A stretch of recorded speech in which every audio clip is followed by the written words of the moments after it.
Today, I'm bringing you guys a special edition to the Being Bernice channel. I got an amazing opportunity to participate in a YouTube live session with other graduating medical students who also have created YouTube channels as a resource for those who want to follow in our footsteps.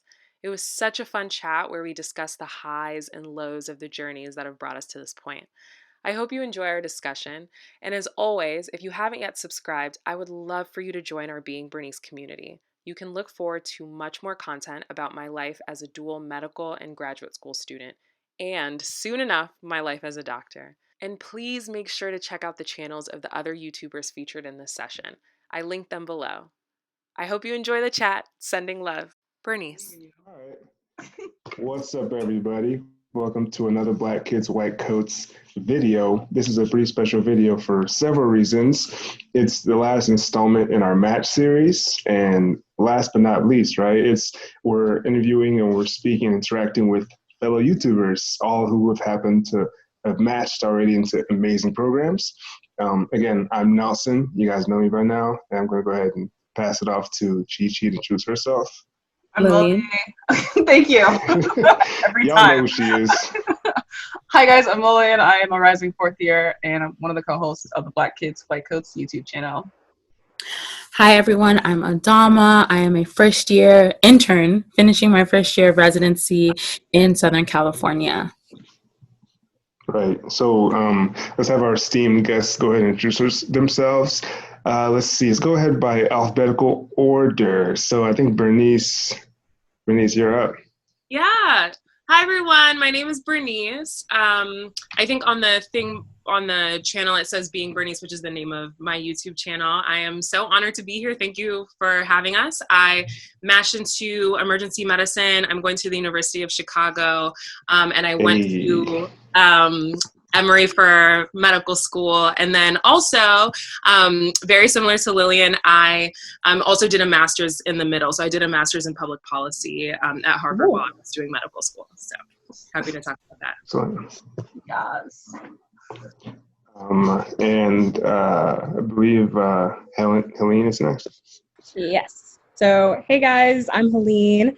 I also matched into emergency medicine. I matched at Emory School of Medicine in Atlanta, Georgia. I'm super excited to be a part of this talk today. So thanks for having me. My YouTube channel is Hey Dr. Helene. And yeah, happy to be here. All right. Last but not least. Yes, last but not least. Hi, y'all. I'm Sandra. I run Black or White Coat on Instagram and YouTube and Twitter. I also matched into emergency medicine. I'll be going to University of Chicago with For real? Yeah.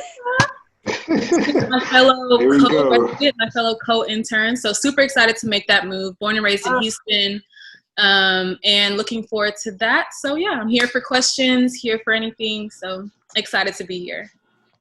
Chicago's getting that melanin magic. Right, everybody's coming to We Chicago. are. I said they. We are. Atlanta too, though. Atlanta too. Right. Atlanta, and it's like the two most diverse those medicine programs. No, like literally, we have 5 Black women in our class. 5. 5 Black women? We have 5 4. out of 16. That's We're the amazing. biggest group. That's actually amazing. We have 4 Black women and 2 Black males. Which is I was going to Seriously? ask about black males. That's like the whole class then, right? No, we have 20. 20? Man. Yeah. Emory's pretty large. Yo, that sounds like that's where the. That is amazing. Wow. Man. So yeah, that's a great way to start off this video. Kind of, we're all about diversity, all about rising up and lifting ourselves up as a culture, as a people. So it's beautiful to hear that we all kind of have that going on in our respective hospitals. So one thing we like to start with is to ask you all your journeys, right? I'm sure you all have some amazing journeys, but let's go ahead, starting with Bernice again. Just tell us, and be as involved or as kind of brief as you want. Tell us your journey to medical school and what essentially brought you here. Woo! That's a heavy question. Let's start. Just start with y'all the don't know. No, I Y'all feel you. know, but No, very I met important. Bernice. Oh, go ahead. Oh, no, go ahead. What were you saying? I said Bernice and I met way back, like in 2010, back It at was, Wash U's. yeah. It was '09. Or It was maybe like '09, yeah. 2009. It was Yes. Wash U's like diversity weekend or something. Yes. Yeah, Yes. yeah. No, I still But- remember. I Right. love people so much. Yeah, no, I remember. Oh my God. Throwback. That's crazy. Right. Look how far we've come, Nelson. That's Look amazing. at us. Crazy. Congrats to So you. small. Thank you. Congrats to you. Yeah, no problem. Okay, so how did I get here? You know, I think so. From a young age, I had liked the idea of health in general, but I hadn't thought of being a physician specifically.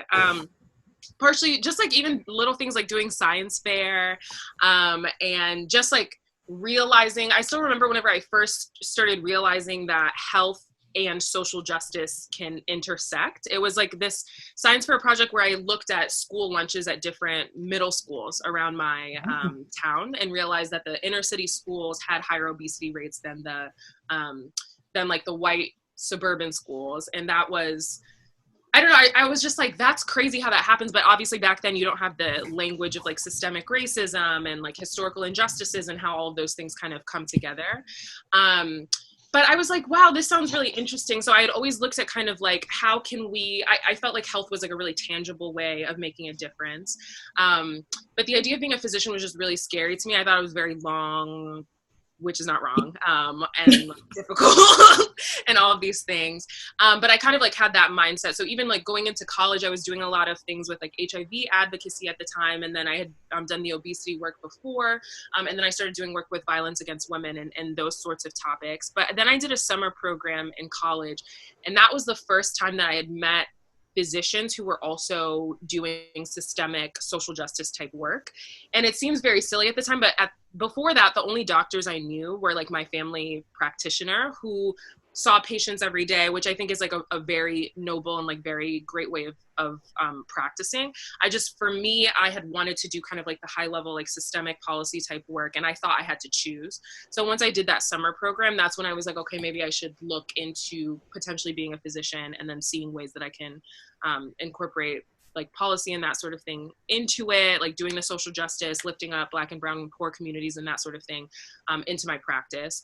But I mean, you know, it's one thing to be like, oh, I can be a doctor and then like actually like try to do it. And that pre-med process was, that was crazy. That was a mess. That was like, yeah, those classes were really hard and I lost people to the struggle. I lost like a lot of friends who came into college like saying, I want to be a neonatal surgeon for females, like literally like super specific specialties. And they were like, never mind, I'm like going into banking. So I was losing people to the struggle left and right. And I was like, I get why people are dipping out.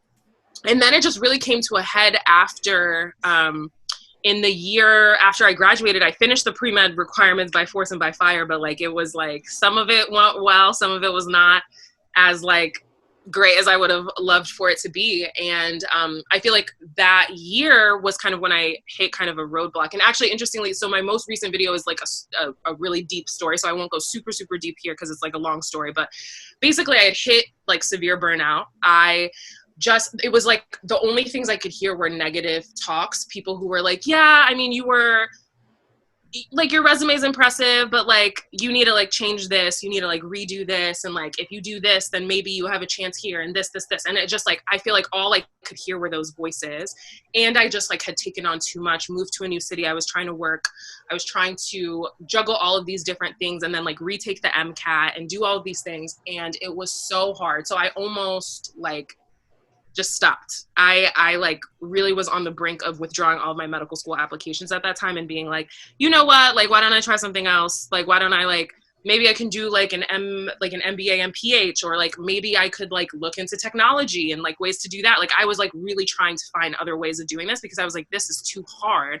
This is so like demeaning. Like, this is like, why am I like feeling so bad about myself this whole time? And I was just like, I can't believe that this is it. But I had so many loved ones and so many people who believed in me during that process that really recentered me and reminded me of what my passions were and why I was doing all of this, and that I was in fact capable. And so luckily I got back on track, and was very fortunate that even though like there were definitely a lot of, because I turned in everything super late because I had gotten into this such a bad burnout episode during that year.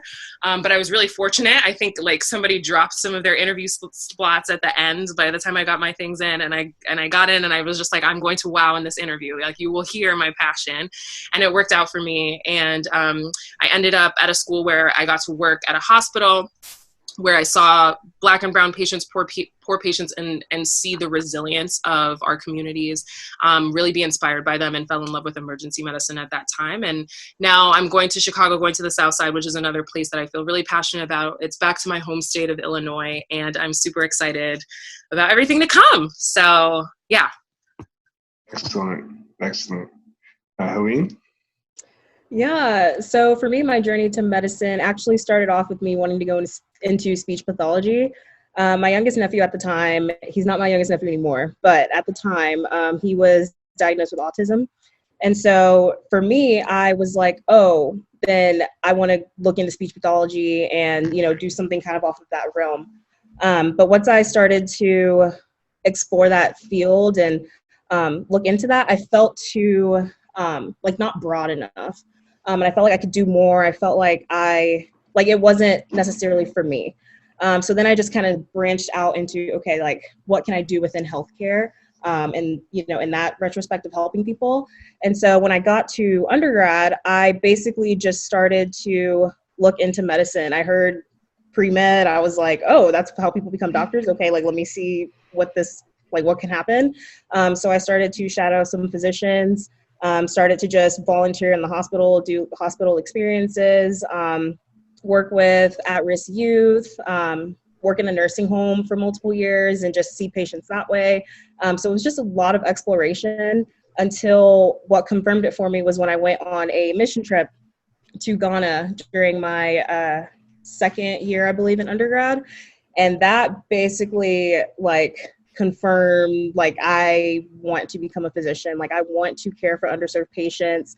I want to be that leader in charge of the patient team, helping patients that look like me.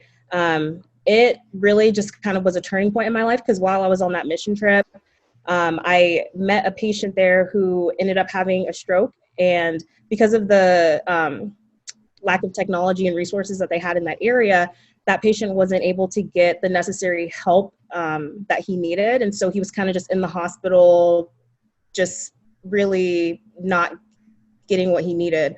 It was just deteriorating day by day.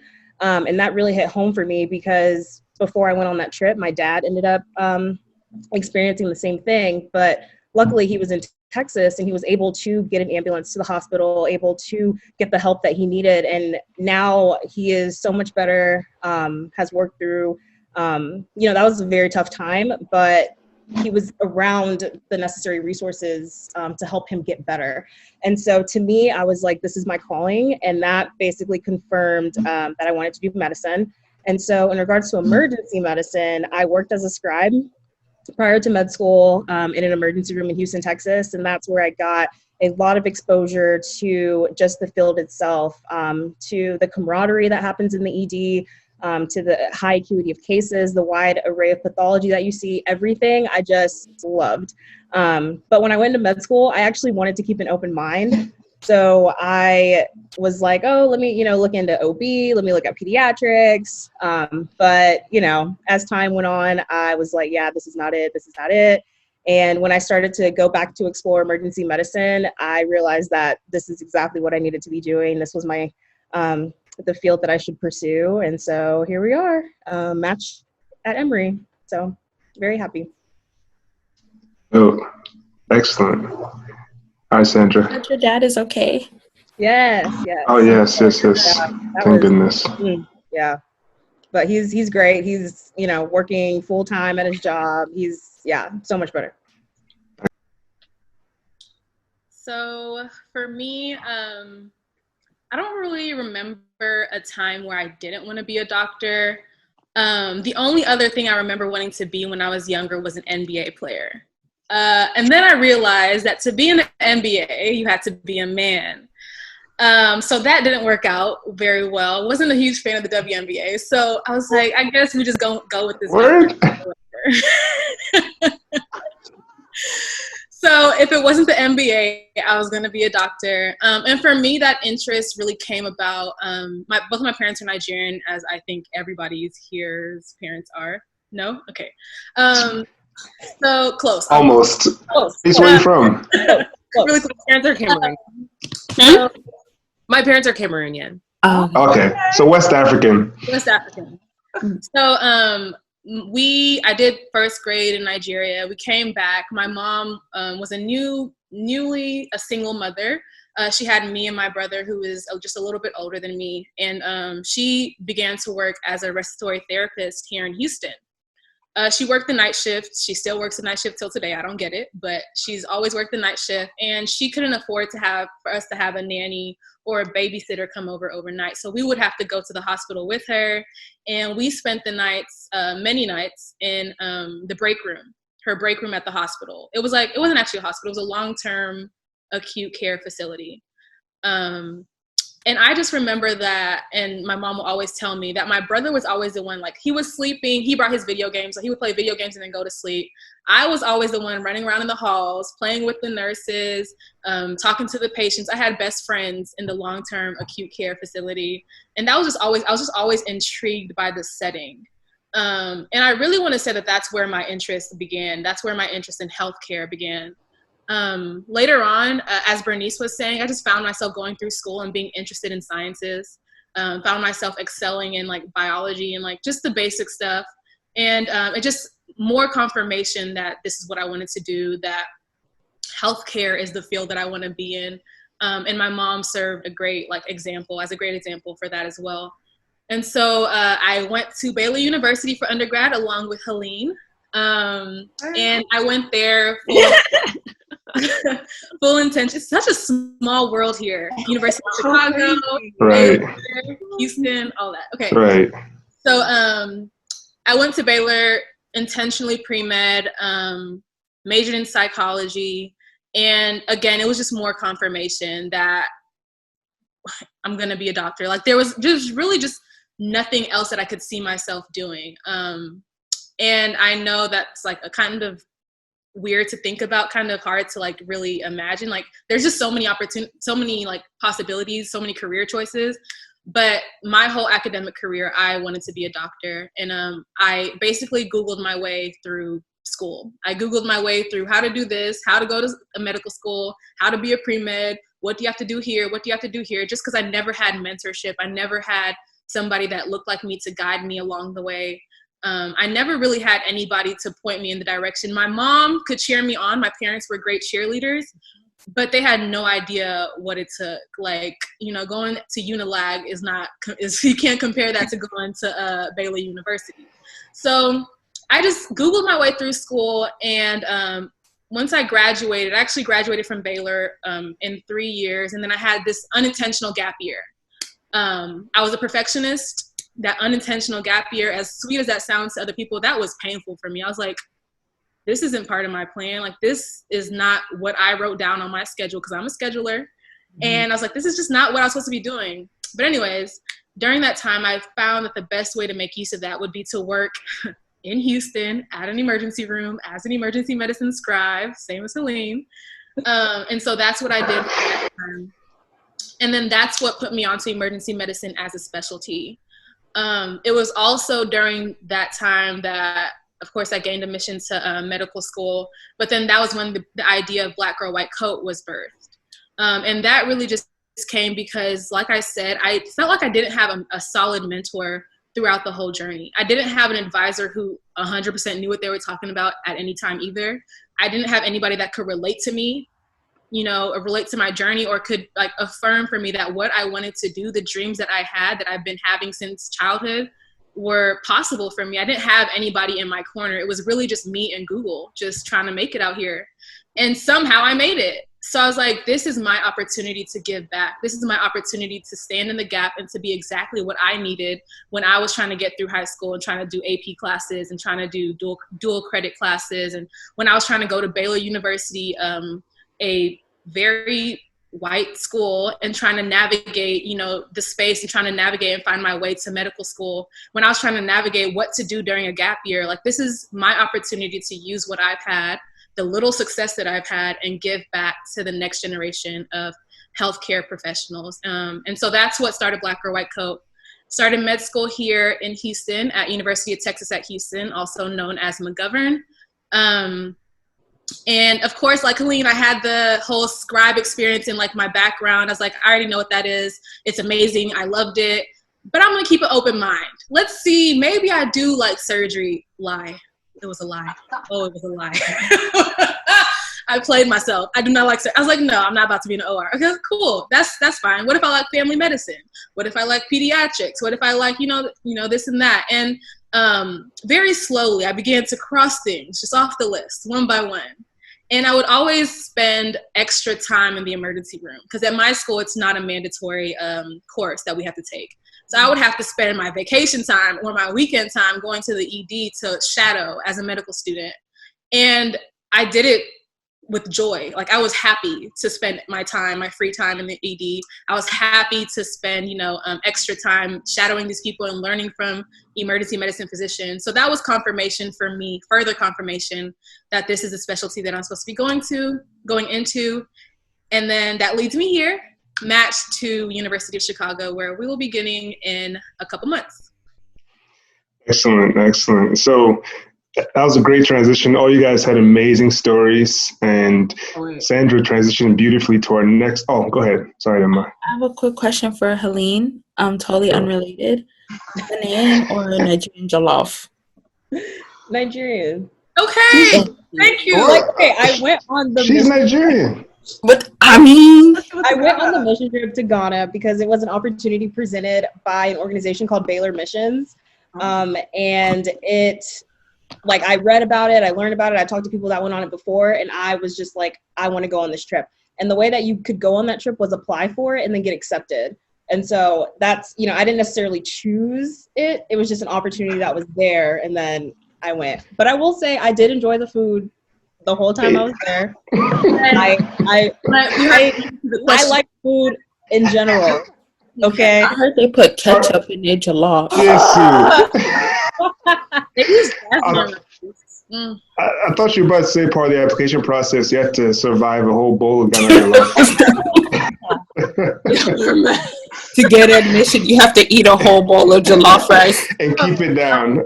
We love Ghana, y'all. We love Ghana. No disrespect. Yeah, we love it. I actually have had Ghanaian jollof, and it's good. So I mean, it's not Nigerian, but if you're hungry, it'll fill you up.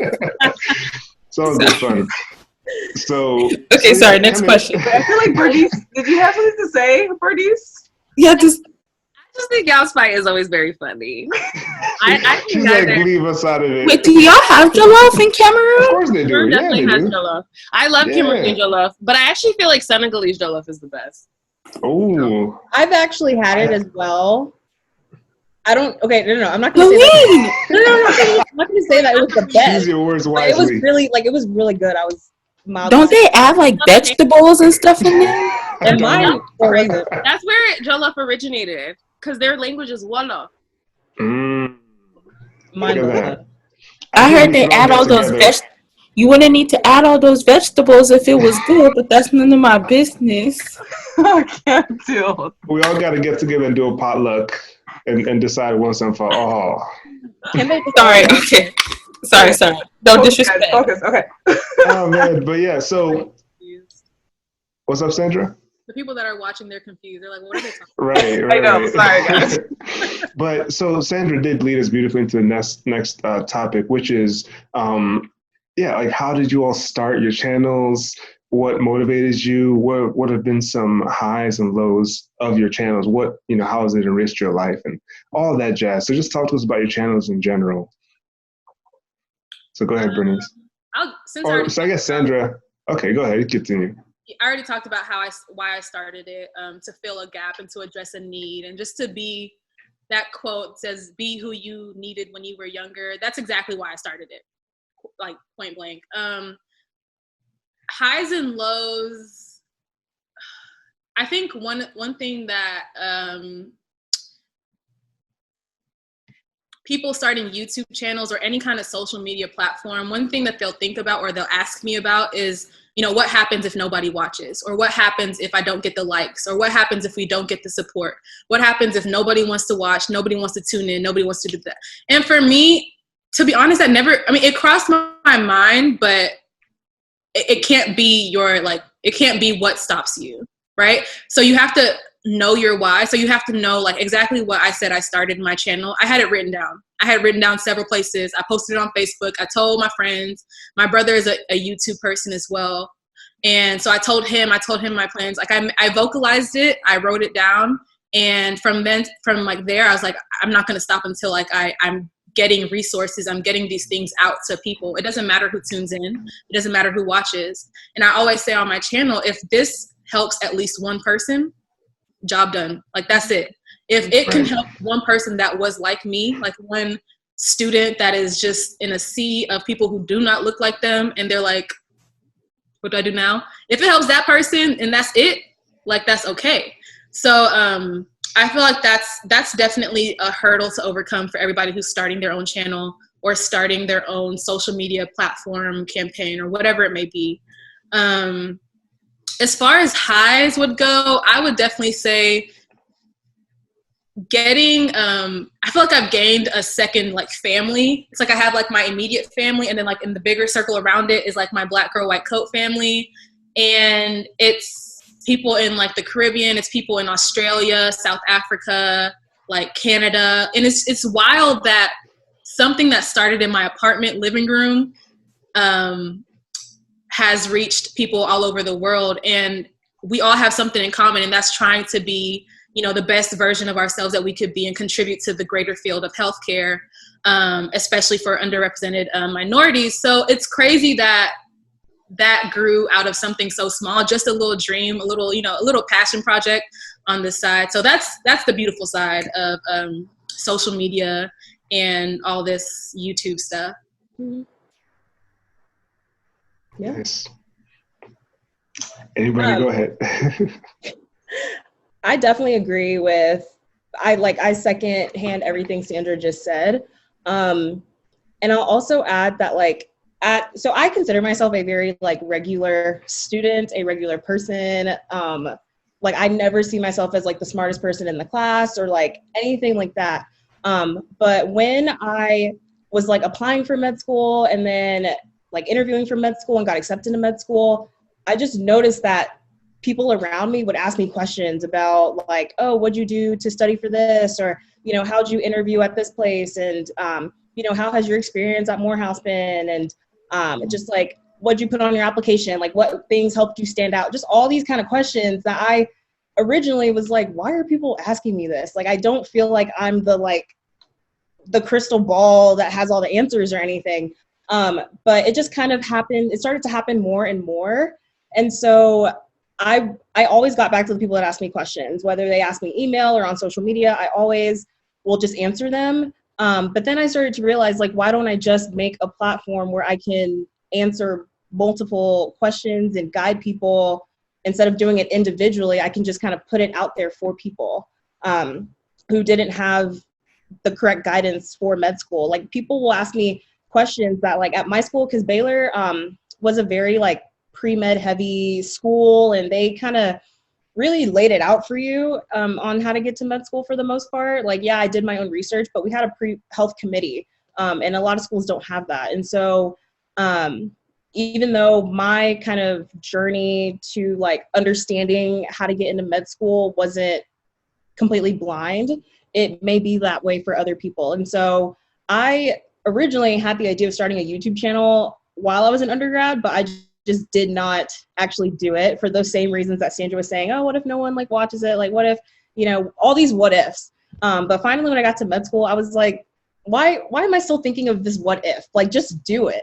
If this is something that I'm passionate about and something that I think will help a lot of people, and again, even if it just touches one person, then I'm all for it.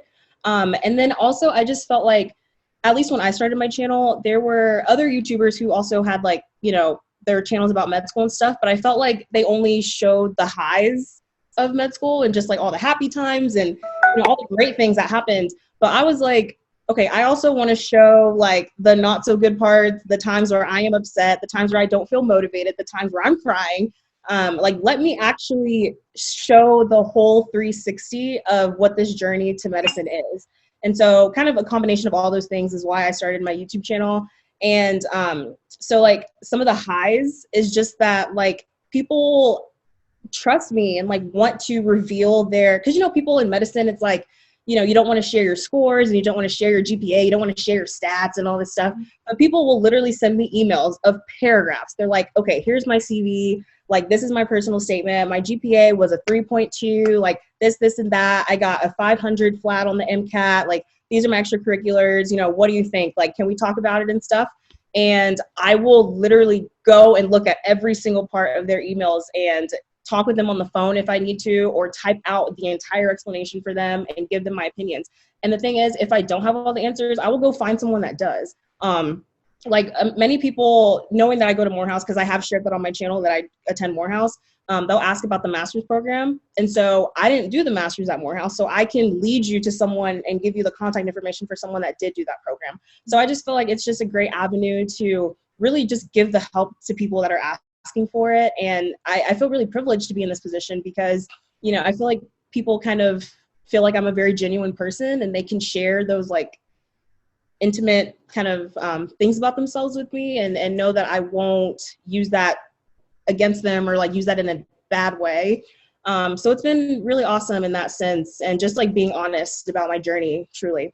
Like I've shared my step score on, you know, just all that kind of stuff. And then the lows about it, the only lows I would say is just like for a few months, I like didn't upload really because like my computer broke and then and like I couldn't even like edit.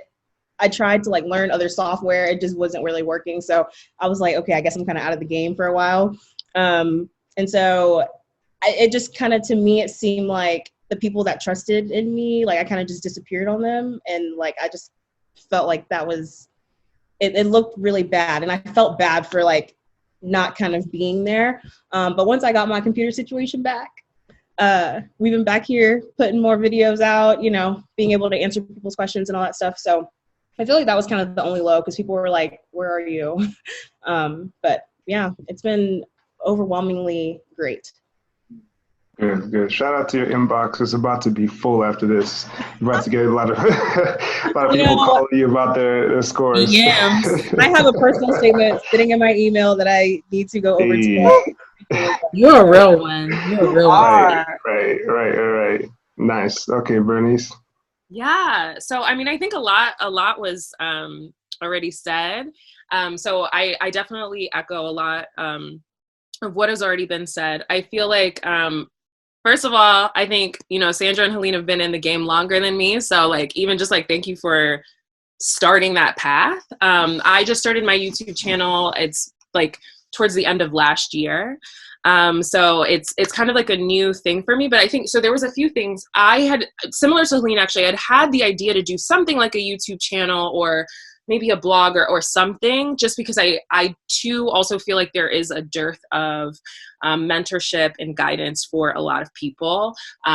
When I got to med school, I was personally really shocked. This is not to knock people, but I was just really shocked that it seemed like almost everybody I was meeting had like either doctors as parents or like siblings or whatever, which is like, I mean, I think it's fine because obviously like, you know, you're going to gravitate towards what people in your family are already doing. But I was just like, it seems like this is kind of like a club that's really hard to break into. And then like even worse, whenever you look then in like Black communities, Hispanic communities, Native American, all of those, like there was just like obviously already not enough representation of those groups, but then like even within those groups, most people had an in somehow. So I was like, it's very clear that this is like you need like some sort of insider info to get in. And there's a lot of things that I realized even in my own journey, like what I was mentioning with that year, like you need to know things like when the application comes out, you need to already have pre-written your essays and flip those in. And that's like how people are getting interviews so quickly. The rolling interviews are happening this way. And like, you need to make sure you have this suit by this time. And you need to like know how to book your flight. Like there's just so many things that seem very small, but can make a huge impact on whether or not you get into the room.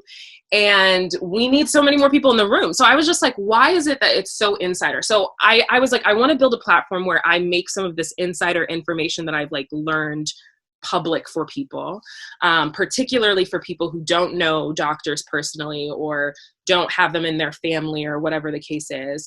And then, so even though I had this idea, I was so scared to move forward with it.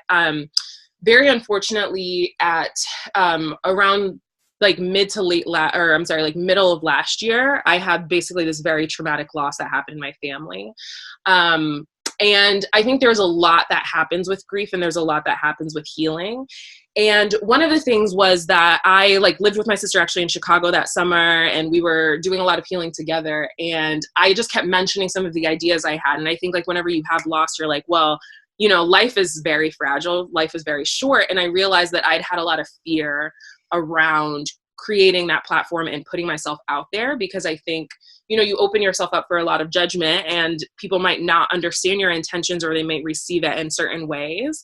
And so I was really scared too. I was just so scared. I think I'm still a little bit too shackled by like thinking too much about how people are thinking or perceiving me or whatever. But I think in that healing process, my sister was like, Bernice, I don't want to hear you talk about this anymore until you've put it out. Like, she was just like, period. And that's like how my baby sister is. I love her so much. She was like, just don't talk about it again until it's out. So I was like, okay, let me just start it today. So it was like one of these things where I was on my away rotation in Chicago, and I just started filming. I pulled out my camera and I was like, this is how I got my away rotation. This is what I did to get to this point. Like, this is what I do on a day-to-day basis. And I just started creating.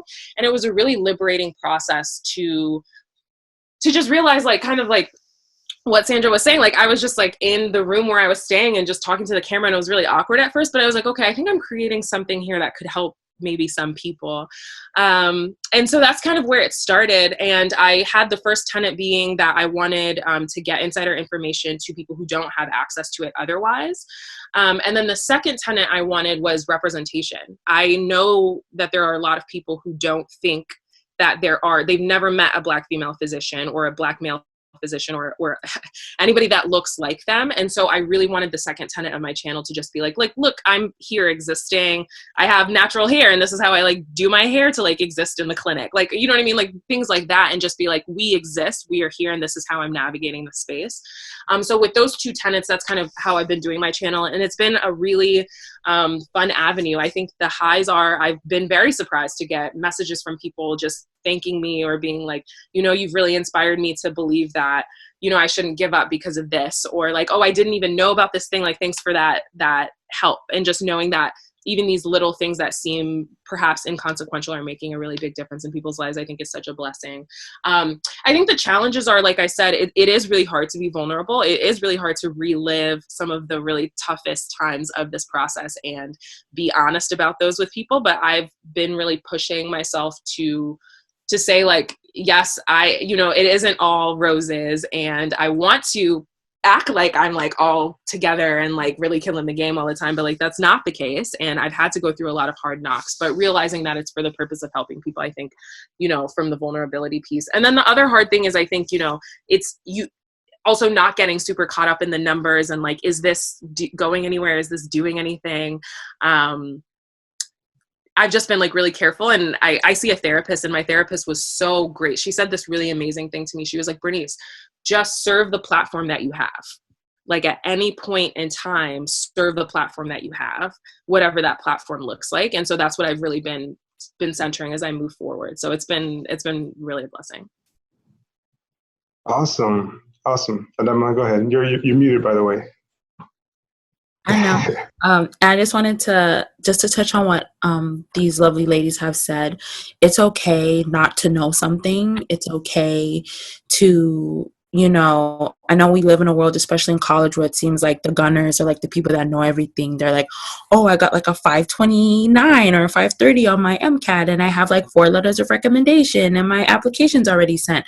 Like, it's okay to not know things, but it's really important that we have people here that create videos to help you access that information. So be proactive and get the information that you need to get to where you want to go. We're all like regular, well, we're more than regular, but we're all like people that are literally just living our everyday lives, and we've shown that even though we may not know something, we're proactive, and we've all made it and been successful, and you can too. Yes. Right. Right.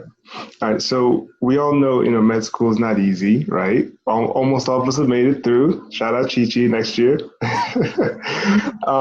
So, going through the process and doing extracurriculars at YouTube, it makes it harder. So overall, would you guys say your YouTube channels have enriched your lives? And what do you say to those who ask you, how do you get it done with the schedule of medical school? Anybody could start. So I guess okay.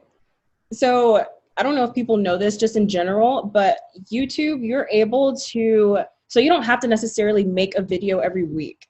On YouTube, you can make like 5 videos and then set them to upload at different times on YouTube. So it's as if like you're putting out content consistently, but you're not necessarily doing it every single week. So I think just being able to, especially during this quarantine time, like being able to just make a bunch of videos and have them edited, uploaded at different points in time. Like even now I have some videos set to upload in the end of May, is really helpful. And also, with residency starting, I also had those thoughts like, okay, how am I going to be able to stay consistent during residency? But I think just, first of all, like already having a plan for how you're going to edit your videos. So you're not just kind of like having a bunch of footage and then kind of sitting at your computer for hours like, oh, how am I going to put this together? And then also just kind of setting out a limited amount of time. Because for me, I can like edit a video for like 5 hours on a day where like I have nothing else to do, but that's not realistic for, post quarantine when I actually start working. So just setting out a limited time where I'm like, I have to get this video edited and done and uploaded, so I can go study or go to work or, do other things that I need to do in my life. But, it's possible if you know what your mission is of your channel and you know why you started it in the first place, and you remind yourself, like, if I don't put certain content out, then that's people that aren't going to be able to get the information that they have been looking at you to get. Or, when they send you emails, asking to look over their application, knowing that this is helping someone and they're seeking your guidance and your advice for a reason. So, still just having that servant heart and knowing why you're doing this in the first place. So in the same sense of like, why did we all decide to become a doctor, and kind of keeping that reason in the front of our brain, so that when times get hard, we can depend on that, is the same way that I would apply that logic to YouTube. So that's kind of how I would describe like being able to, do it while balancing, being a doctor. Yeah. Oh, go ahead. Oh, you can go ahead.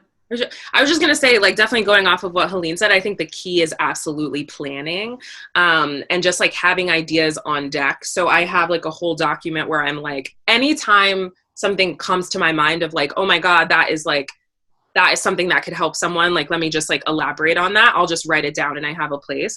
And then I have these days, I mean, right now in quarantine, it's obviously a lot easier, but then I'll just have these days where I'm like, oh, I see I have like a lot of free time, and I'll just like sit down and film a bunch of things. So sometimes I'll film a lot of videos in succession, like even on one day. Maybe I'll like change my outfit or something, but like I'll just like film a bunch of videos, and then just have them to edit when I have free time, and then try to upload consistently. I will say during interview season, I think I uploaded like, I very infrequently uploaded during interview season because that was impossible. I was like doing that, and I was also still full-time in my master's program at that time. So it was like that was very, very challenging. But I think that was like a lesson where it was like, okay, I could have planned a little bit better before that, but like doing the applications for residency and doing all of that, I think was really challenging for me. So there are definitely times that it stuff can kind of like, get mixed up. But I think after that, then if you just like have a plan, film things, plan them in advance, and then just like set out times, just like dedicated times to it, was the biggest thing for me. Plus it's fun. It was like, for me, it's like a way to use a different part of my brain that's like not always like on whenever I'm like doing like doctor things or my master's things or whatever. So. And also you just made me think of something. So yeah, like when, you know, let's say like step 3 is coming and we're studying for step 3, I'm not gonna like obligate myself to make sure that I have a video every single week during that time, because I'm like, okay, step 3, this exam is expensive. I need to take it once and be done with it. So also just like updating, like having the responsibility of updating your subscribers, like, hey, I'm studying for step 3. You know, I'm not going to have a video out this month, but I'll be back next month. So even just keeping them in the loop also helps too, so that they know that you didn't just disappear. Yeah. So I would say definitely, I like what Helene said about remembering why you started a YouTube channel in the first place. That, just like the reason why you're a doctor or why you want to be a doctor, is really the baseline of your motivation, because med school gets tough. If you don't know why you are doing it in the first place, I don't see how people make it all the way through. So it's the same thing with the YouTube channel. Although it is very fun, like I don't find it to be work. And I actually do. I've been getting that question a lot. How did I balance it with medical school, and how do I plan on balancing it with residency? I think something that's different with the way I run my channel than Bernice and Helene is I don't film in advance. Just because I would say that my Black Girl White Coat, I promised from the very beginning to be very transparent, not only about the med school journey and my med school journey and how to get there. How did I get through undergrad? How did I get through my gap year? How did I get through medical school? And now it's going to be, how am I getting through residency and moving to another state? But I also promised to be transparent about like life outside of medical school, because I always say what makes med school hard is not med school itself, like 100%. It's the fact that life happens while med school is also happening too. Like life doesn't take, you know, a break while you're in medical school, which it would be nice if life, you know, could respect, if my family could respect, if my love life could respect the fact that I'm trying to be a doctor right now and save lives. But it doesn't. Like my love life does not respect anything. It doesn't even respect me. You know, my relationship with God is, you know, here and there, and my relationship with my family, is, you know, there sometimes a blessing, sometimes it's a curse. So one thing that I like promised from the beginning, I'm going to be transparent with all of it. So maybe a little bit different is that mine is also not only medical school and residency and pre-med and all that stuff, but also lifestyle. And how is life, and how do I handle life, and this balance that we're all supposed to have, you know, this work-life balance that is like the most false little statement that we have. We just, you know, blanket it everywhere. But actually, how do we live it? Like, how are we living it? So that's what I offer my viewers. I offer them a insight into that. So I spent a lot of time talking about, you know, when my long-term relationship ended right in the middle of step 1. Talked about that. You know, you're a stallion, sis. Girl. You're a stallion, he's a pony. Oh, for sure. Listen, they talked to me yesterday, okay? I'm good. They always try and come back. Well, quarantine got him feeling some type of way. Yeah. That quarantine needs to bye. Listen, so I took my subscribers and my family. I took my family through all of that. Going through a breakup and trying to navigate being newly single, and then having to go to like the family medicine rotation right during that time, right after step 1. I got my step 1 score back and it was poor. I was dealing with a breakup. I was in family medicine and I hated it. So yeah, I don't pre-film because it just wouldn't work. The way I'm feeling one day is not going to be the same way I'm feeling, you know, in a month when this video is supposed to come out. So for the most part, I film the day that I say I'm going to film. I talk about exactly how I'm feeling at that moment, what's been going on in like the week, you know, the weeks leading up to that. And then I put that out. On the negative side of that, if you want to see it as a negative, it means that my videos aren't as scheduled or consistent.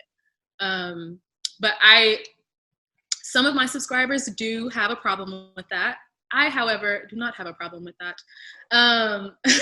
It is what it is. And for me to continue to like put out for me to keep my channel authentic as how I want it to be authentic, and as transparent as I want it to be, it has to be, you know, with the ebb and flow of life. because if it's not, then you're going to lose an aspect of what makes Black Girl White Coat Black Girl White Coat. But yeah, going on and continuing this through residency, I plan on doing the same thing. I picked my apartment so that I have like a room in my apartment, whatever apartment I knew that I was going to sign on for. I would have to have a room where I could film my vlogs. That was like the most important thing. I have to have good natural light, and I have all of that. So I'm very excited to set up my little YouTube studio in my apartment. And yeah, videos will continue to come. I'll continue to be the same ratchet, transparent Houston, stallion that I am. Savage. And it's a good time for Houston. Savage. That remix that dropped yesterday. Ratchet, bougie, that was amazing. messy, moody, nasty. Exactly. The ex acting stupid. What's happening?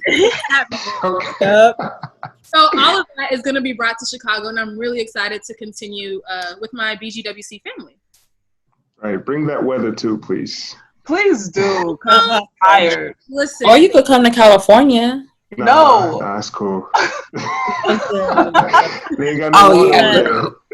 over there. You don't want to die of thirst. Oh my God. Y'all are rude. Look how small that bottle is. That was about $20. It's from the hospital. Water expensive. Better yet. I'm working the ED little right bottle now, and this is what they give us to drink in the ED. Oh, they got You money. die otherwise. Okay. Easy. Yeah, I'm telling you, it takes a special person to be an emergency doc. Let me tell you, y'all have to be resilient. I mean, y'all are resilient, strong-minded individuals, and kudos. Right. Right. But yeah. She. Yeah, I was going to say, y'all, like, all of what you guys have said about starting the channel, I think, Nelson and Adam, I don't know how you guys feel, but, like, I feel like I can so identify with everything, like, the representation piece. Like, my experience is, like, I kind of knew how, like, the pre-med route, but not really, kind of. You know what I mean? Like, one of those things where it's, like, I still need the guy. Yeah, like. We all know, like, a little bit. Like, I heard that you have to take an MCAT. What's MCAT? Yeah. There's a dad? There's a PCAT? What's the MCAT? Right. What's the USMLA? Is it USMLA or MBMA? Right. Oh, man. But yeah, so I'm like super grateful to have this and like hear your stories about all this stuff. And I feel like there was a point in time I can like speak, I guess, more vulnerably or whatever the word is, where we weren't actually posting videos. And I feel like part of it for me was kind of like the imposter syndrome and like feeling like, who am I to put these videos up? Like, like feeling like crap and like, like, I don't know, just like a whole bunch of things. I don't know if you guys feel very similarly. That's why you have to get on camera and cry. Because No, for real. Sometimes you got to. I said this in my last, I don't know, maybe I said at an interview, because I also put Black Girl White Coat all over my applications, all over my CV. I was absolutely Black Girl White Coat on every interview that I went on. It's something that I plan on continuing and I've talked to my PD about it, incorporating it into my program, So when I say like, I like that a lot. My subscribers and my family, my community knows everything. Like it's important for us to show people the highs and the lows, just like Helene was saying. So the times when you're going through something and you're like, dang, I don't feel like imposter syndrome. I don't feel like I'm like worthy enough to do this. Like, I don't think I have anything. Like, tell them that. Let's talk about it. Like, you're freeing somebody else. Your testimony frees other people. So the fact that you just put on the camera and start talking, and they're like, people will appreciate that. Like, people will gravitate towards you. They will trust you more. And when you are transparent with people, they feel comfortable and safe enough to be transparent back. Yeah. That's what we're going to climb this ladder that we all have to climb. Yeah. I think, because I know I talked to Lillian and Nelson about this, so because I uploaded a video about how I didn't match. I saw that video. It was amazing. I appreciate it. And that was like a year in the making because I just never felt ready. Yeah. Because I feel like a lot of people in medicine is like type A personalities, or people that are just perfectionists. Like, I don't want to say failure, but what does a detour look like? Not everyone wants to admit to having the detour. Yeah. So, and I find that those videos tend to do a lot better because then people are like, okay, I mean, obviously I matched, like I'm finishing my intern year, so it worked out. But it shows that just because your journey may not be, you know, like Sandra said, you know, taking a gap year, even though she finished Baylor in 3 years, don't sleep on her.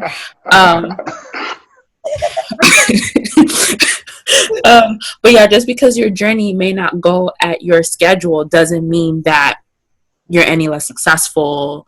You don't have, like, you have any less potential. But I think one low point and high point is just being vulnerable, because that's really, really scary to do, especially when you don't know how people are going to react to it.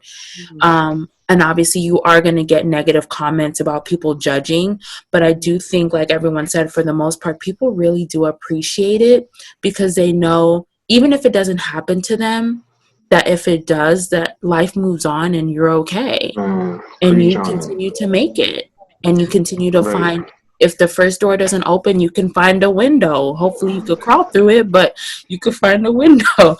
But yeah, even though I didn't match into a program, no shade, that I wanted to match at, things worked out, and I love the program that I'm at, and I'm saving money too. So yeah, I think making a YouTube channel and us being so vulnerable is really a blessing, because some people are too shy, or don't know what to do, and so we give them like a face to, this is what happened, this is happening to you too, however I'm on the other side, so let me help you get there. Right. I agree. Have you guys heard of the concept of so Brene Brown? Have you guys seen like any of her like TED Talks and stuff? She has this framework called the vulnerability hangover that happens. And so after I had posted a really personal video about just like overcoming grief while being a healthcare provider, and how that like has built a lot of resilience and that sort of thing. And after I posted, I had like a vulnerability hangover, which is literally like after you share something like really personal, or like that actually like was like genuinely something that was hard for you. Sometimes you can feel like, did I overshare? Are people going to feel uncomfortable? Like, are people going to look at me differently now? Like, is anyone even going to respond or be helped by it? Like, you have all of these questions that happen and stuff. And I'm going to bring on my therapist because I love her. Oh my God. She's this like Black woman who just like is changing my life. But so I brought up having a vulnerability hangover with like all of the new sharing and stuff that I'm doing. And she was like, this is the thing. Like, at the end of the day, like some people may have been uncomfortable seeing that type of pain. Like that is like the reality of it. And some people may have thought it was oversharing or whatever like that, like, but a lot of people are going to be helped by it. A lot of people are going to be moved, and it's going to change a lot of people's lives. And then also, it's not just because a few people might be uncomfortable by it. That says a lot more about them and what they're going through in their lives, and doesn't say anything about whether or not that was appropriate for you to share, because you had a purpose. All you can do is like move in your own purpose and why you're choosing to share it. You know that you had a purpose. You know that there's something greater that you're trying to accomplish by it. And so you have to move by that, and you can't be shifted by what other people might be going through and how they might perceive things in their lives, because you're not going to be able to accomplish what you're trying to strive for if that drives you, which I thought was really powerful. Yeah, I think it's a form of healing too. Mm-hmm. When you share, you're letting it go, and it doesn't have power over you anymore. Right. So I think when you do get to that point where you do feel safe enough to share, especially on such a public space where literally, people from all over the world are watching, it's a very beautiful thing. It's almost like you're letting it go, and you can move on. No, I completely agree. Like when I finally like mustered the courage to share my step one score, y'all, I can tell you that when I got my step one score, I was like depressed for a good like month and a half after I got my score. Like I sometimes would just sit on my couch and cry. Like I like a lot of my close friends, like they knew how depressed I was. And it's funny because when I matched at Emory, they were like, you remember how depressed you were after you got that step one score, and look at where you are now. And honestly, I just felt like when I just started to talk about it and actually truly release that just like stronghold, like it's crazy how much a 3-digit number can just like have a stronghold over you. But what's crazy, like I posted on social media. I mean, I've mentioned it in multiple videos, but I've also posted it on this post on social media, and literally like 3 people messaged me saying that they were interested in emergency medicine as well, and that they had a similar step 1 score, and they didn't know if it was possible that they could match into emergency medicine with the score that they had.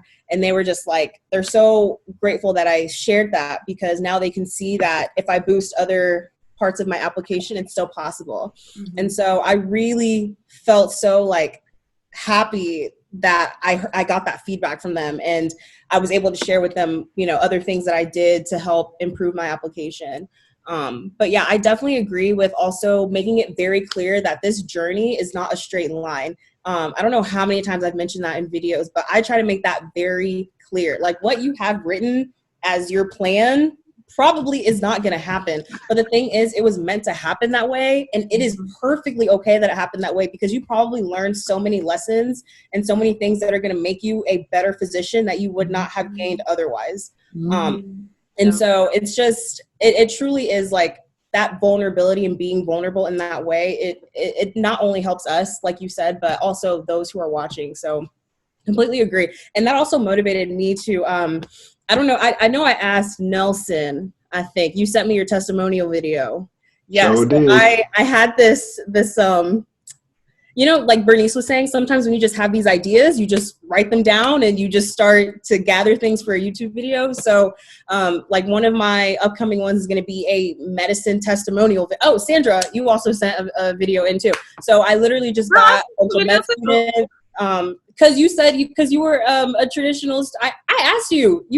I sent you one. You said it was good. Oh shoot! Yes, you did. I forgot. Okay. You see, I've gotten so many. We good. I've gotten so many that I forgot how many fantastic ones I've gotten. But the point is, I had this thought of like, wow, let me share testimonies in a YouTube video. And I basically asked med students, residents, and attending physicians. A lot of the attendings and residents, I just like reached out on Instagram, just from like people who, you know, have these like large followings on Instagram. Cause I was like, if they can share their stories and like showcase that to the people that are watching, that'll be like a really big impact. And so I've basically just been gathering all these videos, and I cannot wait to release that. So honestly, I want to add you to it as well. Yes. Yeah, I do. After this video, I'm gonna reach out to you, so you can send me your clip too. But my testimonial is that my wig fell off my first day of residency. Oh my gosh, that was you? That was me, girl. You put that in my bag, didn't you? I did, girl. I did. I was cracking up. Right. It was. And I'm the only Black person in my whole program, girl. That probably helps you. Low key. Sure. Oh my goodness. How wasn't your wig secure? Sandra, why are you asking all these questions, sis? It was windy. It's California. It was real windy. Oh my gosh, it was in the conference room. The hat has to be secure at all times. Sis, I don't know what happened. Yeah, secure the snapback, you know? This is Gladys. I'm making another one with the elastic band this time. I thought it was tight enough. Elastic band. Me. Come on now. That's my testimony. Flip your hair, girl. Yeah. My wig fell off. I'm secure. But I have an elastic band now. Nowhere. Okay. Yeah, that was me. Oh yeah. Yeah. Y'all know it's like. That is so funny. Yeah, and but you love your program. Remember that. Oh, go ahead. I do, but at the same time, they were like, you know, and I had Meek Mill braids underneath. For those of you that don't know what Meek Mill braids are, they look kind of like this. Transparency for real. I love it. Transparency. No That's what we're here secrets. for. Mind you, I'm social quarantining, or else this hair will be laid. So do not come for me. Late with a T, late. Wait, Sandra, what'd you say? She had the Bow Wow straight backs, the Romeo. Straight backs. Meek Mill had it first though. Like Mike in the orphanage. Yeah, I'm not even like Mike, sis. I'm not like Mike. I'm not Trey Songz. Right now, I'm Meek Mill. But Yeah, as soon as the Kawhi social Leonard's. quarantine is over, me and Gladys. We out here. Is it Gladys? Yeah, that's my wig's name. Her name's Gladys. I Her name support it. That's the girl. I also have I support Beyonce, it. but she's coming in the mail. That's that residency paycheck. Anyway, sorry, y'all. Hey, no problems. Yeah, I was gonna say, like, I understand all too well. I can like totally co-sign on how all these struggles, when they occur, you feel like your world is ended. Like, I'm talking depressed. If it just the video our last video 2 days ago. What's up? Couch? This is where I was laying on this couch. When my step one score came in, when I broke up with my boyfriend, when family medicine was trash. Oh, hey! You better keep that couch. It's trash for her. Here you are trash now. It's not for everyone. It's not for everyone. Yeah. Wait, Right. Nelson, you were. Sorry, Nelson, you were saying? Yeah, no worries. So I was saying I could totally relate to that. And You're breaking just up with speak your on how girlfriend on amazing the it couch? And Not the wig that falling part. off. Look, I was saying I shared a couple of days ago, like, look, I did not pass step 2 CS my first try, and I'm talking the whole world literally came crumbling. I thought I would have this debt, 6-figure debt forever. I'm not graduating. Like, your mind just goes.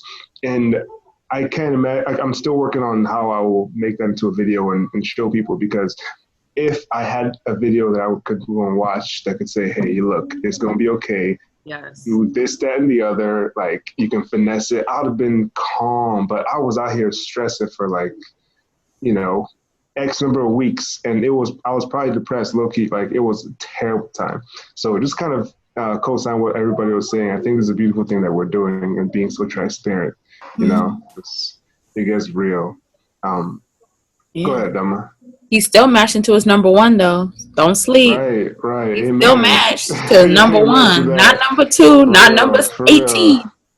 Hey, And CS is a corrupt exam, but that's a different I thing. agree. Listen, I agree. talk about Yeah. Yeah, we won't go into that, but One day we Right. should. Absolutely. Because it is a Absolutely. rip-off. Right. But So also- kind of moving forward a little bit, has doing YouTube opened any doors for y'all? I know Bernice has a little something that happened to her. She can talk about that, but in general, has this opened any doors for you guys? Should I? Go Yeah, ahead and lead it so- off. Yeah. Yeah, no, so it's so crazy. So I mean, I think we've been talking about, like, you go in and you do your things for your purpose and just like kind of build your platform. And so it's funny because I was kind of in one of those like spaces where I was like, I don't know if like anyone is like receiving what I'm saying or like if this is going anywhere and stuff. And I had filmed a video. I've kind of had like a little string of videos of just like my reflections on everything that's going on, because we are literally living in a global pandemic right now, and we're going into I know, right? And we're going into emergency medicine, so we're going to be on the front lines. And so I think it's like in part of the vulnerability, I was kind of scared to be like, because I think I'm graduating, and so I was like, I feel like I should just put out videos of like, oh, I'm so excited and I'm so proud of graduating, all this stuff. But like the reality is, like, I have also been working through a lot of fear of the uncertainty. You hear about the PPE struggles, you hear about all of these things. And so I was just very transparent that like, there is like a lot going on, and this is a scary time to be graduating and a scary time to be starting emergency medicine. I am still grateful for like leaning into my purpose in this time, but it's scary. And then also talks about how medical students are graduating early, and they like the recommendations with the scarves was coming out. So I basically made a video where I talked about all of those things and all of the uncertainty and stuff. And then just like kind of put it out into the ether. And then a couple of days after I uploaded it, I got an email from a reporter from Time Magazine that was just like, hey, I saw your video. I'm writing an article right now about medical students who are graduating in the middle of this pandemic and becoming doctors. Your video was perfect for what I was looking for. Can I please have a phone call with you and talk to you more? which was like mind blowing to me, y'all. Like I like couldn't believe it. I was like sitting with my mom and I was like, Mommy, like, is this a joke? Like, what is going on? So I emailed her back, like kind of like low key, like, am I being trolled right now? But then I looked her up and she was very legit. I contacted my school to make sure it was okay that I talked to the media and stuff. And they were like, oh yeah, we've worked with that reporter all the time. She does like a lot of health policy stuff. Like definitely go forward. So we had the phone call and talked for a long time. Ultimately in the article, it was just kind of like a little snippet of what we talked about. But yeah, it was such an honor. And so I think for me, it was like, okay, you can, like, even if you feel like nobody's listening, like somebody is listening. And sometimes it can lead to this like really amazing opportunity, like being featured in Time Magazine, which I never anticipated would come out of this and was definitely not part of my goals, but was such a blessing. Crazy. That's amazing. Congrats for that. I just want to know, you sent him an invoice after that, right? Your time is valuable. I'll send it after this call. I'll see you. I'm just playing. What's the show? Right. That's amazing. And Sandra's back. Helene or Sandra.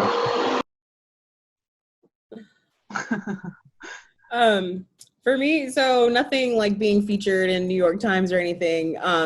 But just like I'll get emails from different companies about like things relating to medicine. Just like asking about like it, I don't know, just like asking about like my opinion on like certain topics in medicine. And usually I'll just like respond back to it with my opinion, but like it's not anything that's like being featured in something. Girl, but that's so so I don't know what they're really kind of requesting my opinion for. But a doctor. Hello. I mean, I'm technically still a medical student, but no, you're not. The pandemic. Claim it. Fast track. Fast track. Okay, fast track. But so yeah, in that sense, and I mean, just also just with the mentees, reaching out to us and just trusting us with their process. So nothing really outside of that. The question is, are there any opportunities we've had outside or from YouTube, right? There are the emails from the companies. So for me, I actually don't respond to any of those emails. I don't respond to any emails asking me, well, at least I didn't as a medical student. I just didn't feel like it was my place. Now we're like in a gray period where I don't feel like a doctor yet. I don't, but I know that I'll probably get more of those emails now. I'm still not replying. And for as far as like sponsorship and stuff goes and, wearing people's products or promoting other people's stuff, that's something that I've also declined to do, just to keep the authenticity and the transparency, because I feel like there's a very thin line that YouTubers straddle when it comes to this stuff, where it's like self-promotion and then you're promoting somebody else's stuff and then it becomes like a commercial. I don't want people to be watching a commercial at all. So I've said no up to this point because I don't want it to take away from any of the authenticity or what I feel like Black or White Coat stands for. However, making this transition now, I was going to bring it in the very near future to my family on Instagram and maybe on a YouTube vlog, my next YouTube vlog, just ask like, how would you guys feel if I started accepting, sponsorships?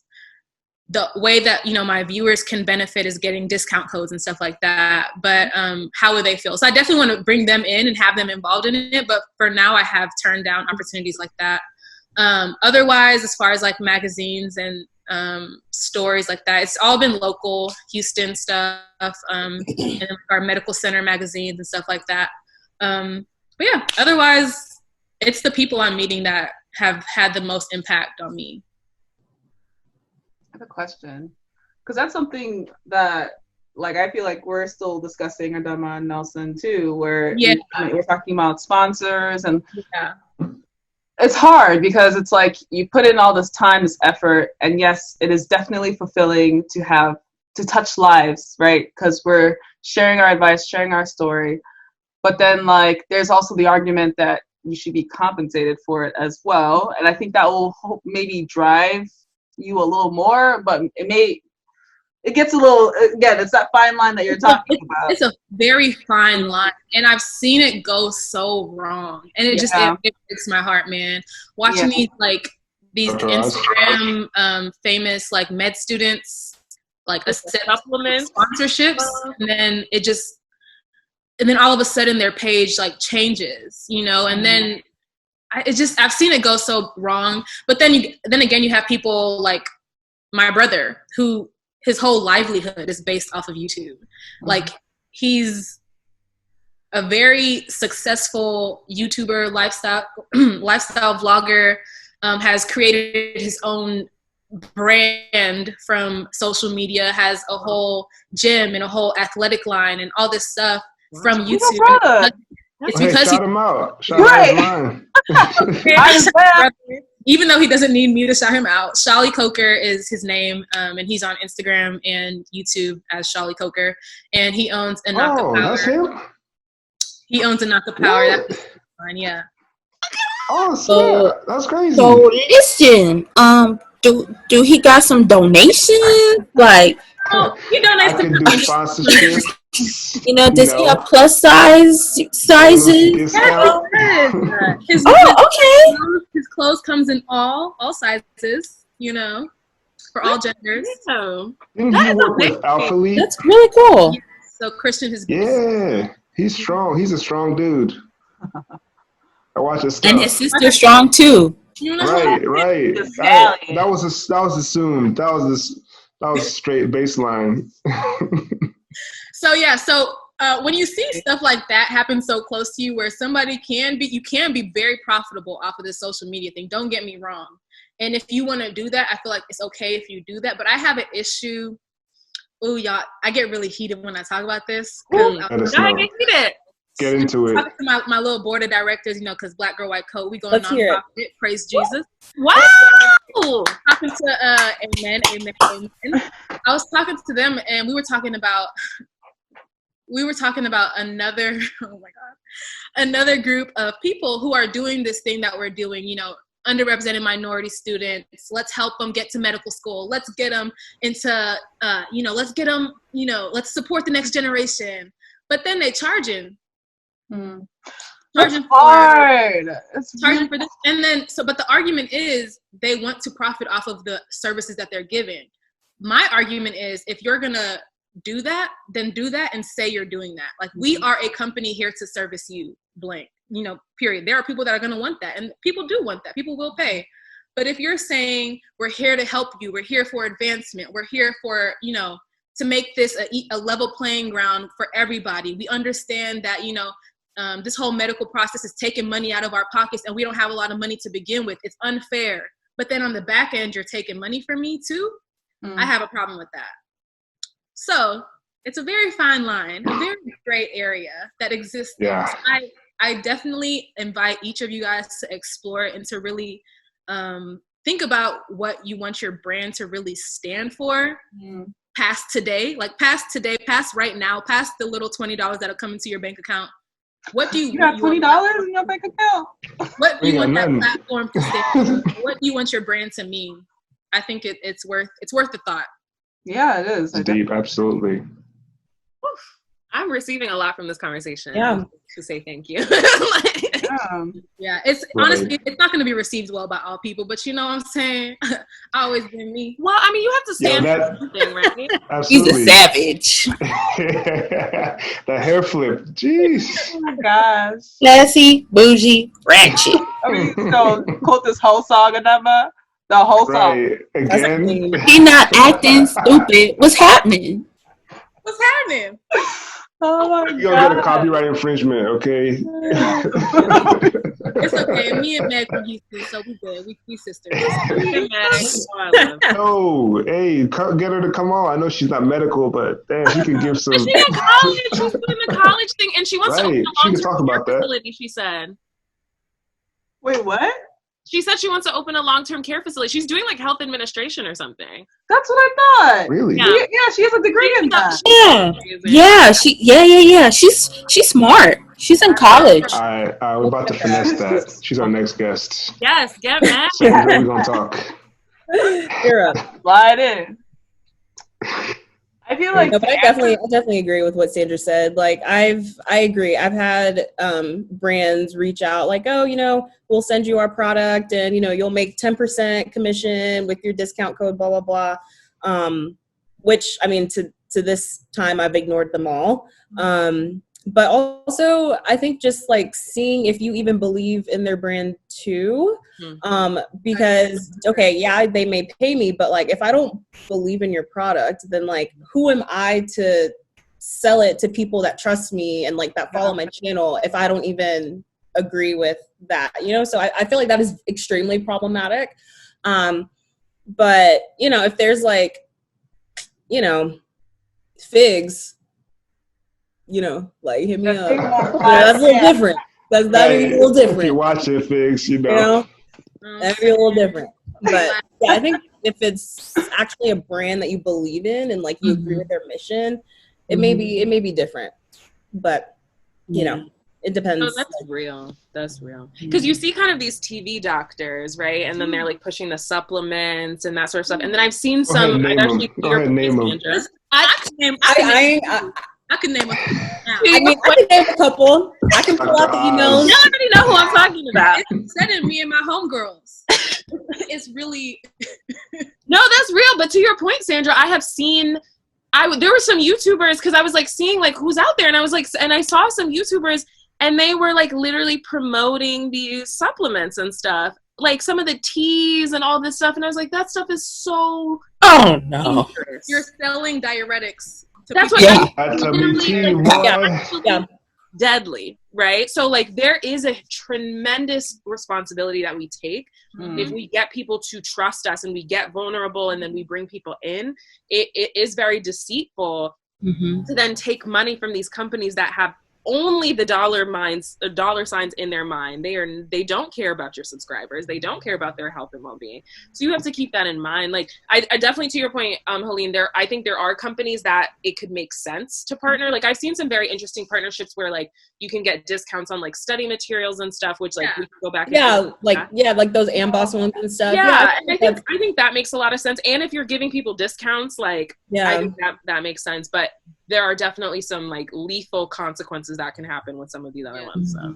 Yes. Someone was asking what's the problem with supplements or some of the supplements. Well, it's kind of going.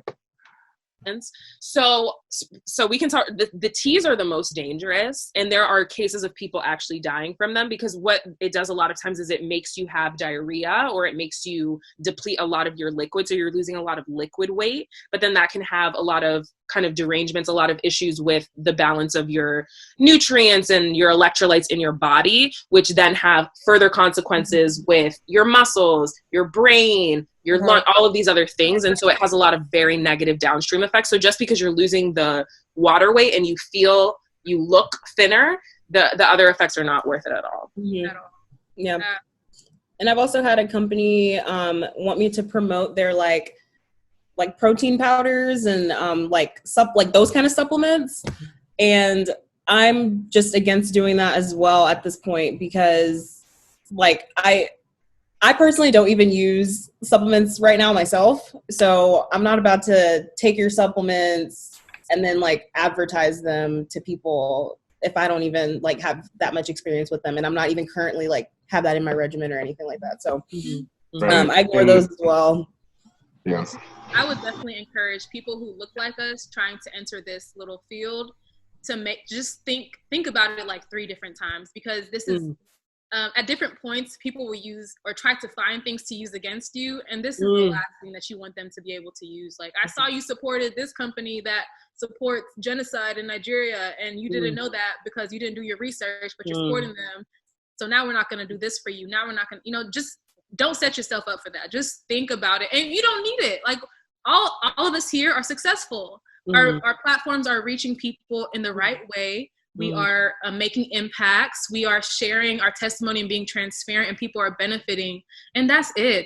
It could start and end right there.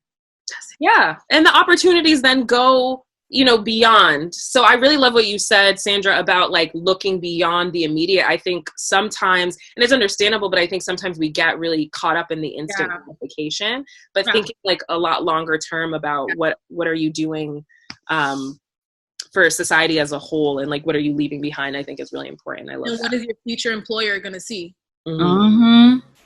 Right. And we are our brands. We're embodiments of our brand. So kind of what that legacy do you want? You know, you want to have that like a clean bill of health, a clean slate, a clean history with you as your brand. If somebody could dig up receipts about you supporting, you know, flat tummy tea, that kind of discredits a lot of stuff that you might say. So yeah, absolutely. And some of them, they tell me not that flat. So no, but on a serious note, we do YouTube, but it's not all that we are. Like, first and foremost, we are like physicians, and so this is something that our patients will have access to if they're creepy and find a way to find us on YouTube. So we also do have to think about how do we want our patients to perceive us if they do find us on YouTube and the things that we promote. And so not unfortunately, but as physicians, we have taken on a leadership role, and it's not just in the hospital, it's how we carry ourselves throughout life. So really important to think about that. A lot of pressure. Absolutely. Well, y'all, this has been an amazing conversation. It's already been almost an hour and a half. I want to thank y'all, you know, on my behalf and on behalf of Adama and Chichi, Lily. You know, it's been amazing having y'all. Once again, I want y'all to plug your channels, plug anything you have, any events coming up. Go ahead, shout out anything you want. You know, we're just thankful to have y'all. Yeah, join Being Bernice. I know I'm definitely a newer channel, but I have a mix of videos of my life getting to and through medical school, but I also have videos about my graduate school experience. So anybody who's interested in maybe getting a master's during medical school, I did a master's in public policy at the Harvard Kennedy School while I was in medical school. And that's a path that is becoming more and more common to do 2 degrees. So I think I just want to see us in these spaces that I'm occupying, and I want you to feel like you have the tools to do it. So I would love for you to join the Being Bernice community moving forward. Thank you so much for tuning in. Okay, I'll go. So my YouTube channel, Hey Dr. Helene, where I basically just share my experience and my personal journey throughout med school. I also have a lot of videos where I feature my classmates because, you know, I can't experience everything that people have questions about. So I like to bring other people in. Right now I'm doing a series where it's how to match into blank specialty. So I'm going to be putting more and more of those videos out. I have up like OBGYN, neurosurgery, anesthesiology, and so I'll be doing more of those videos, especially because I get most of the schools in the US right now have pulled their students from rotations, and so I'm really hoping that these videos will help to give insight into these specialties that people were not able to experience themselves because of our current coronavirus situation. So I've been doing that, and I also just share videos just about my experience. And I also have pictures of videos of my cat because I adopted a cat in med school. So I'm really excited about him. He's around here somewhere, but yeah, I also have that too. So definitely join the Hey Dr. Helene community. Would love to have you guys. And yeah. Okay. Black or White Coat. I would love to have you guys join my family as well on YouTube, as well as Instagram and Twitter. On all of those, we can be found at Black or White Coat. And the purpose of BKWC is really just motivation, mentorship, and representation. So those are the 3 pillars that we have. Mentorship, we just finished a successful enrollment period for our first ever Black or White Coat mentorship program. Shout out to Helene, who was one of our mentors. So right now I have over 300 people in this program that I am matching to form new mentor-mentee relationships.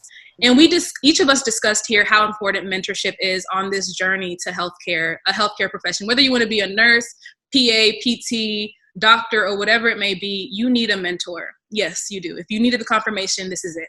You need a mentor.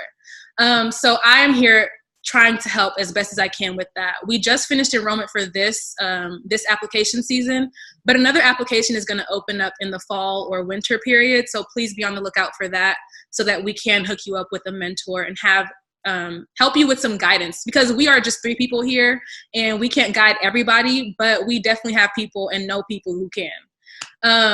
Another thing that we do, that Black Girl White Coat does this year, will be our 3rd annual scholarship. So the first year I began this was 2 years ago, 2018. We were able to award 1 student $500. Last year, we were able to award 2 students $500 each. This year, we are talking about $2,000. Okay, y'all? So if y'all are trying to apply for this, No. Sorry. No, you cannot. But if you are a underrepresented minority, future healthcare professional in high school, undergrad, or about to enter professional school, you are eligible to apply for this scholarship. And I look forward to getting more money in the hands of us this winter. It comes out every winter. And that's about it that we have going on right now. That's what to look forward to. Of course, the vlogs are coming. I have my reveal everything. I promised my family that I would make a vlog that was like all my scores, my grades, and all that stuff. So that's my next vlog. And then I'm also in the middle of a first gen series that's going on. So you guys can catch up on that series, and then stay tuned for my reveal all vlog that's coming out soon. So yeah, I would love to have y'all Black Girl White Coat on YouTube. And yeah, thanks for being part of this. Yo, this is so dope. Love it. I feel like, my hope and dream is like one day this is all going to be normal, to see like Black physicians on YouTube or like anywhere, like in general. So I'm really grateful to have you guys all as guests. I'm so excited because this is like, I'm excited but also sad because this is the last video in the series. But I just wanted to shout out the team, because this was like a whole. This was like a, right. That's crazy. I thought about it. We've done like 15 or 16 videos in the last month. Like 3 weeks. Yeah. Wow. That's something. That is not easy. It's not. Right. This YouTube stuff is not easy. It is not. Editing is not fun. Making YouTube videos is fun, but it's not easy. It's a grind. It's work. It's long. And then you got to make the thumbnail. You got to promote it. It's a lot. So y'all are doing something. I'll be in the middle seeing patients. I'm like, hey, okay, let me step to the side real quick. I'll get a call from the nurse. I'll be like, hey, you muted yourself. Come back and be like, oh yeah, man, we really did that. We did. But it's all worth it. We're all doing that. Awesome. We're all doing that. A successful series for sure. Yes. Right. Thank you for representation matters. Yeah. No problem. Representation matters, and that's yep. Yeah. And thank you for creating a space where more people like us can get the resources we need to get to where we need to go. Because I know, like, when we were on the up and up during our journeys, I didn't see not one person that looked like me, not one person that could relate to me, not one person that had hair like mine, and like teaching me how to finesse on rotations. Now I have an elastic band so my wig will not fall off. But yeah, like, thank you for creating a space where people can come and get resources that we so desperately need. Yeah. Absolutely. Man. But yeah, that's it. Thank you all again. Stay safe out there. And this video, this will be on everyone's channel, so look out for that. And yeah, without further ado, that's it. Thank you all. Like, comment, subscribe, share. Yep. Peace out, guys.